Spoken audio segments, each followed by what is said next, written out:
Hi there, my name is Mason Heberling and I'm the Assistant Curator of Botany at the Carnegie Museum of Natural History.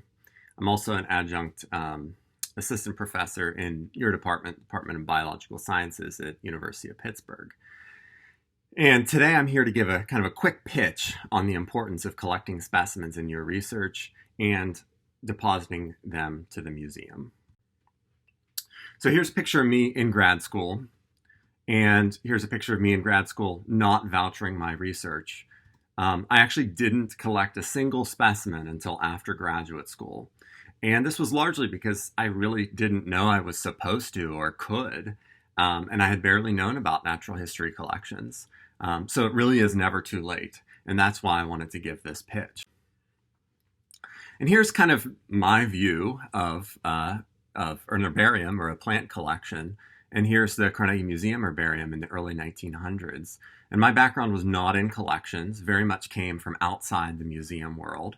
And I really did, I'll be honest, viewed collecting specimens as kind of a dated practice. I thought it wasn't for me as an ecologist. I thought collections were a place for taxonomists and collecting was a practice for taxonomists. That is, people describing species new to science or doing systematics. But what I've learned is specimen collecting is not a dead practice. It may be an old practice, but it's not a dead practice. And in fact, collecting is more important now than ever. And each specimen in our collections, both plant and otherwise, have a really important story to tell, both cultural stories and also, of course, scientific stories. Here's Northern Bayberry, collected at University of Pittsburgh Lake Laboratory in 1931, which you may know as kind of the predecessor of PLE at Presque Isle. And here's marijuana, collected in the University of Pittsburgh Pharmacy Garden in Schenley Park in 1932.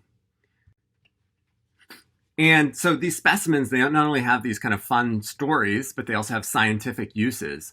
And many of these specimens have many, many research uses. Here is a results from a computational text analysis I did a few years ago, basically asking the question, how are herbarium specimens, so that are plant specimens, how are they used in research? And here you can see many, many different areas, large areas of science are enabled by specimens. Taxonomy is a big use, but many other fields too. And really big fields, it's getting a lot of attention in the specimen world and uses of specimens, are that in global change biology, and that collections are a baseline. They provide baseline data to understand not only current environmental change, but also predict future environmental change. And so our museum and natural history museums worldwide and specimens themselves are serving not only as a record of biodiversity, but also a record of biodiversity change. And I think making that step is pretty important and to understanding the importance of collecting specimens and specimens. And we're also learning that there's a lot more information in these specimens that collectors 100 years ago had no idea were kind of trapped within these specimens. One growing paradigm for specimen use is what's called the extended specimen, where the specimen is much more than just the physical specimen, as you see it, but a constellation of all kinds of data, genetic, molecular, chemical, biogeographical, and ecological associated with the specimen. So we have all these uses for specimens. Hopefully I've convinced you specimens are cool and important. But should we still be collecting? That is, should we just use what we have, or should we be actively collecting? And this question comes up quite a bit and was kind of famously brought up in a science opinion piece from 2014 that ruffled a lot of feathers, whereas the authors said alternative methods of identification should be used to avoid collection of voucher specimens of threatened or rediscovered species. That is, we don't need to collect specimens anymore. And this kind of opinion is both written and not written kind of throughout current science. And so really it is kind of a question, given these ethical concerns, given the financial concerns, and of course the time it takes to collect specimens, should we be still collecting specimens? And I think to really answer that question, you need to understand the core uses of specimens. And here are some big uses. So of course, taxonomy and systematics, describing the tree of life is a big, important one. And it's also estimated that in plants alone, more than 50%, so over half of the undescribed species that is formally described to science are actually sitting in herbaria right now. So herbaria and specimens are an active source of biodiversity discovery. Biogeography and species distributions, that is what grows where and why, and that's becoming huge now with species distribution modeling, etc. Species identification, even in an era of iNaturalist and your smartphone in your pocket, many characters on plants and animals alike, you need the physical specimen to absolutely identify it. Some characters are small. And so what is this? And then also education, that is just kind of raising environmental awareness and biological literacy, and that the physical object itself is important in that process. But what I want to focus most on here, and a core use of specimens, is that of scientific vouchers. And I think that's what's most relevant to perhaps every scientist in the room right now. And that is, our science must be verifiable. It must be repeatable. And when I say that I see, species X out in the woods, and I write a paper on species X, by collecting a voucher, you're essentially vouching for the identity of that plant. And I'll talk more and more about this in the next couple of minutes, but I would say this is perhaps a chief use of herbarium specimens and of all specimens, plant specimens alike. And vouchers, this notion of a scientific voucher, really, it's not an optional practice. And this is kind of shown through the literature in a variety of both case studies showing the importance of scientific vouchers and also opinion pieces like this one here by Vicky Funk over a decade ago on the importance of vouchers. And this, continually gets repeated throughout the literature, the importance of vouchers, even to the point where many journals are increasingly requiring, especially in the plant sciences, but also across different organismal groups, requiring voucher specimens. And, we see papers like this, non-repeatable science, assessing the frequency of voucher specimen deposition reveals most arthropod research cannot be verified. That's not good. Same with other areas of animal or zoological research. And even just ecology in general. Again, coming from my background in ecology, and I currently continue to identify as an ecologist, we think we don't need to collect specimens because we're asking questions either at different scales or the species identity doesn't matter. But in most cases, the species identity does matter. And as we learn more about the tree of life, one species becomes, two, and perhaps two species becomes one. And so as we kind of rename and understand what is a species, which I think we can all agree that the definition of a species is not quite as clear as we once thought it was. And even outside of ecology and in more systematics fields, this not collecting vouchers is an increasing problem.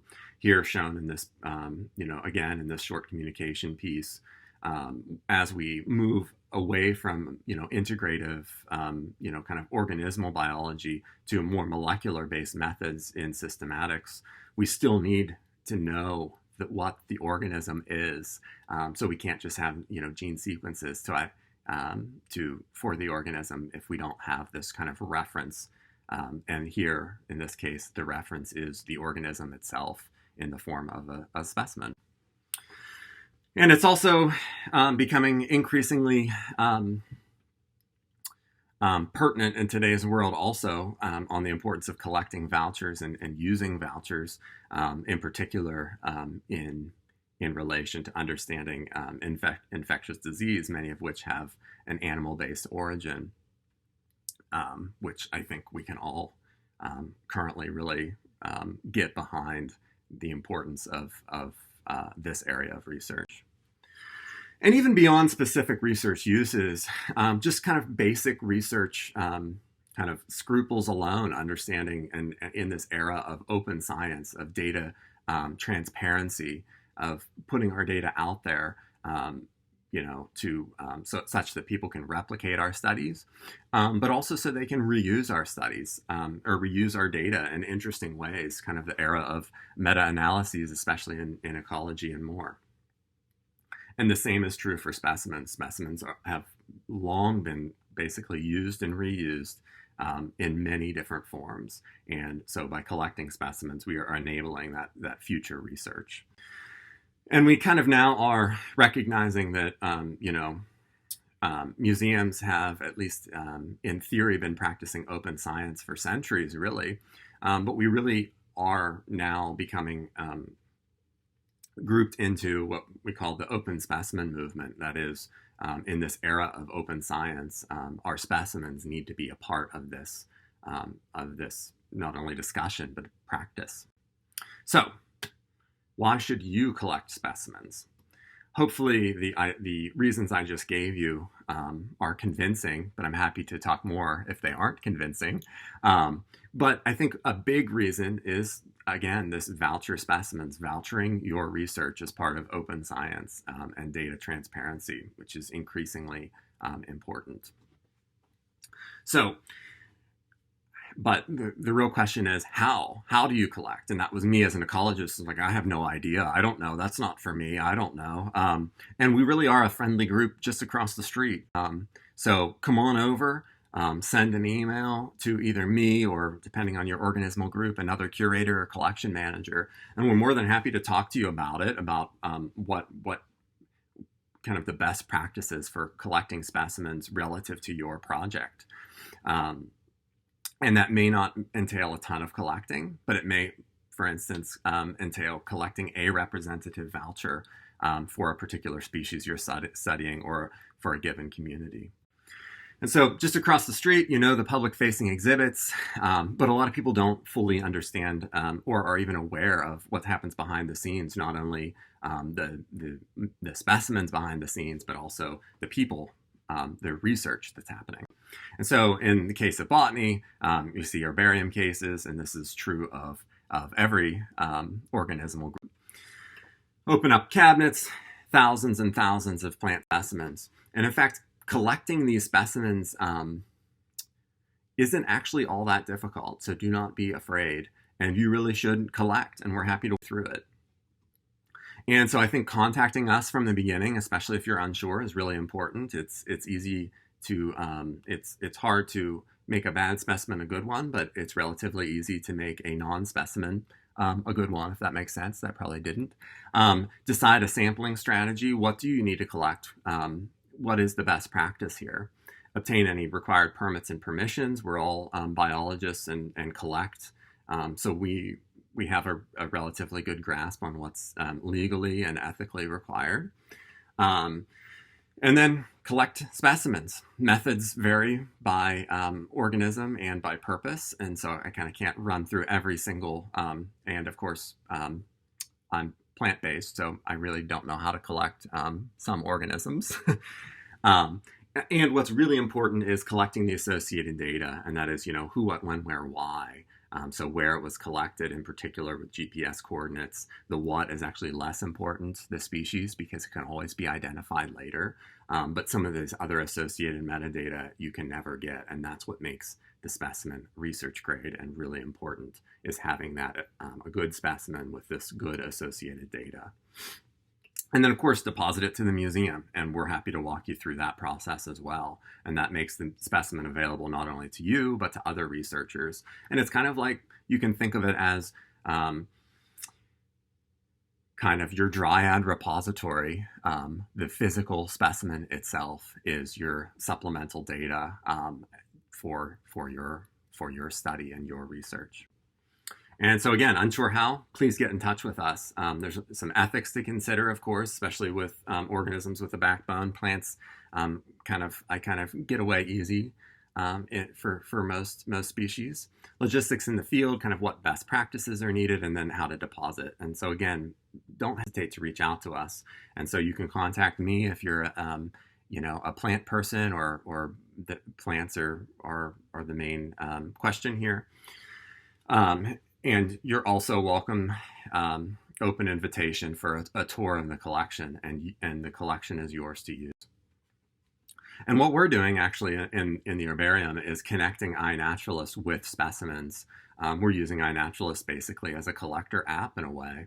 And in that way, we take an iNaturalist specimen, that is, take pictures, upload it to inaturalist.org, and then we have pictures in the field that can be associated with the physical specimen in itself, and that opens up all kinds of new analyses and basically augments this physical specimen. And it also makes our life easier, and collectors' lives easier too, because there's GPS coordinates associated with your picture, for instance, and you can upload all of the different things fairly easily, either on your phone or on the computer, in a standardized way, such that we can just easily make labels for you. And not only just standard labels, but also labels with a QR code, such that it then kind of connects our museum specimens with the iNaturalist record to be able to see associated species in the field, what the plant looked like when it wasn't pressed to a page and 10 years old, for instance, et cetera, et cetera. And so you can read more about that. I'm happy to talk about that if you want to. If you're collecting plant vouchers, this is definitely an easy, nice way to go. And we've published this protocol, which I hope is relatively straightforward, but we're also welcome to talk you through it. And then we put our specimens online.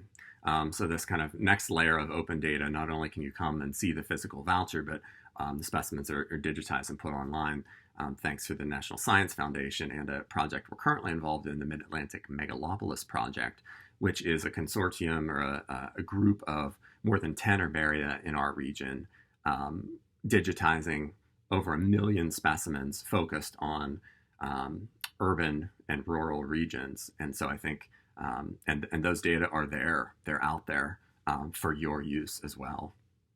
And really not that much research has been done from this project. And so it's ripe for graduate student or faculty research to use these data online. And so you can search our collection at midatlanticherbaria.org. And then, of course, there's more than plants. There's birds. You can contact my colleague Chase Mendenhall, who is the curator of birds. There's a great bird collection over there to use as well. Herpetology, amphibians, reptiles, Dr. Jen Sheridan. We got section invertebrate zoology, which is a huge collection. And Ainsley is a relatively new hire who's also very excited to work with students and or to help voucher your research. The section of mammals, John Weibel. And this is really a fantastic collection. And in particular, there's many thousands of frozen tissue samples, which many people may not be aware of, but are incredibly relevant to some of your research. Section of mollusks, Tim Pierce, the TikTok guy, the snail guy, who many of you may know and love. And he is also more than willing to work with folks to deposit their specimens. And then I'd be remiss if I didn't mention some other sections that probably aren't necessarily relevant in terms of collecting voucher specimens, but may be relevant in your research. So I just wanted to take this quick time just so you know we're over here. And that is section of vertebrate paleontology, primarily the dinosaur folks, invertebrate paleontology, and paleobotany. So kind of those paleo disciplines. And then also a section of minerals and earth sciences. Now have 2 curators, both relatively new hires, exciting research areas. In particular, Dr. Carla Rosenfeld is a soil scientist who's the curator of earth sciences, who does a lot of really cool work at kind of the earth science biosphere interface. And then the section of anthropology and archaeology, of course, I need to mention, and which may or may not be relevant to some of your work, and almost certainly not relevant to the voucher specimen discussion, but I just wanted to make sure in complete. And then for that matter, also the section of Anthropocene studies, which is almost a brand new section, just a couple of years ago actually was formed with the We Are Nature Living in the Anthropocene exhibit that opened at the museum.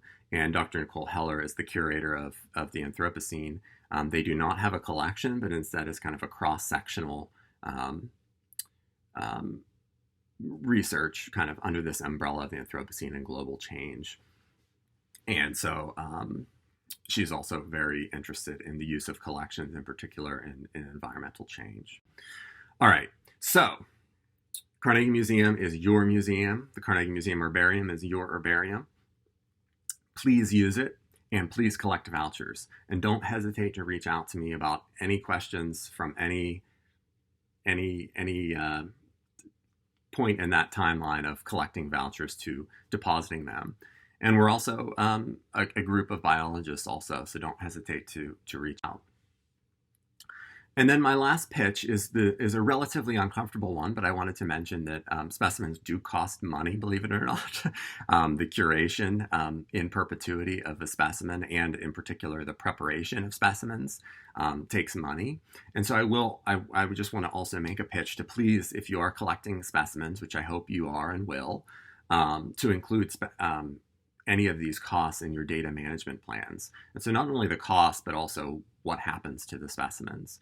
And a recent consensus study by the National Academies of Sciences, Engineering, and Medicine came out, and in which they were essentially motivated asked by the NSF, the National Science Foundation, to do this study.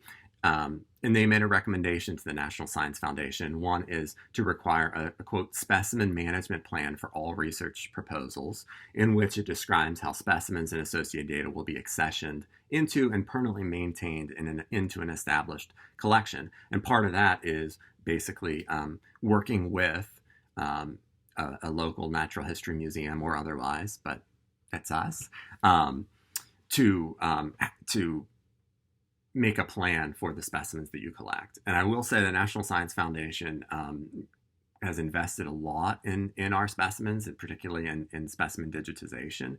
And they want to see specimens, both the use of specimens, existing specimens, but also the collection of new specimens. And they want to see this new collection of specimens to grow this biological infrastructure. And they want to see that included in your data management plans. So please do that. I'm happy to work with anyone about that too, or just provide advice or my 2 cents on the wording or whatever. So thanks so much for tuning in. Thanks for listening, and please voucher your research. Don't hesitate to contact us, and don't hesitate to use our collection. Thanks.